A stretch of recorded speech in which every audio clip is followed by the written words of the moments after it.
what authorities know about the Tsarnaev brothers in the time leading up to the attack, and whether the Tsarnaev brothers had any help. Let's get the latest from Congressman Peter King. He's a Republican member of the House Homeland Security and Intelligence Committees.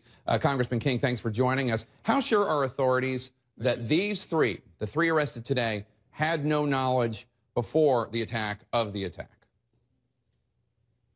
Jake, I don't think they're sure of that at all. The reason I say that is I heard Jeffrey Toobin refer to them as knuckleheads, and people say, you know, they're 19-year-old kids. I'm not so sure of that. The reason I say that is they were in contact with the younger brother.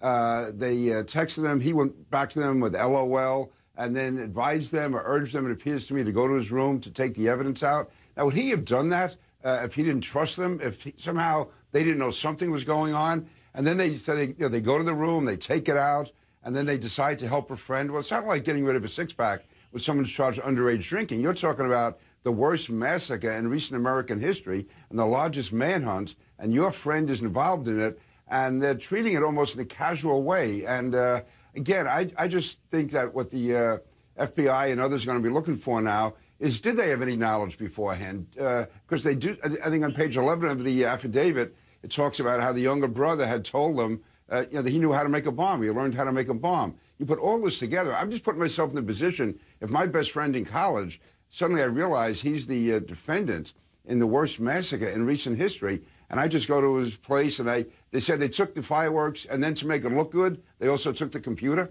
I don't know how that makes it look like less of a crime if you're taking the guy's computer out. No, I agree with you that there are a lot of unanswered questions. I assume the FBI left them in the criminal complaint because they plan on filling them in later. Right.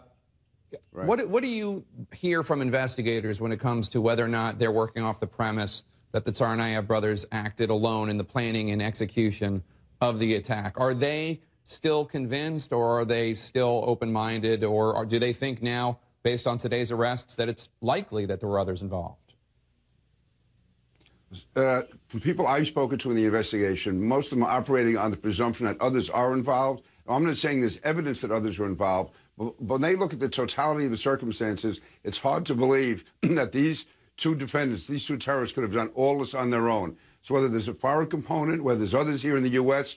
who facilitated what they were doing or actually part of the conspiracy, the investigators don't know for sure. But my understanding from talking to them is they're operating under the presumption that others are involved. If it turns out that they aren't, fine. But right now, there's a presumption, I believe, that these two could not have done all this on their own. There had to be at least unwilling facilitators or others who knew something was going on and didn't ask exactly what, but knew that there was some plot here.